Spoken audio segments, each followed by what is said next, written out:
7 पळतोय आणि 7 मध्ये सुंदर असेल चालू आहे. कोण होणार व्हायसाठी पात्र. पाड्याला कड्याला बाब्या पळतोय. इकडे आड्याला तेजा पळतोय.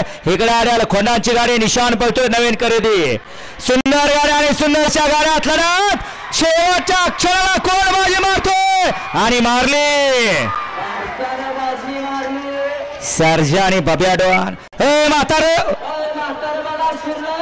घातलं होतं आता धोतरात शिंग वाचलं म्हणून बरं झालं ना तर फाटलं असतं. फाटल्याशिवाय सुद्धा आलं नसतं आणि शिवून बसलं नसतं. बसायला अडचण, झोपताना अडचण, उठताना अडचण, सगळे अडचणच अडचण. घेतलंय मी ते असते. आता ड्रोनवाला येतील बघतील माझ्याकडे काय का मी देणार आहे निकाल. थांबा म्हणा आता येतो ड्रोन. इथं ड्रोनवाले आपण या ठिकाणी स्टेजकडे या.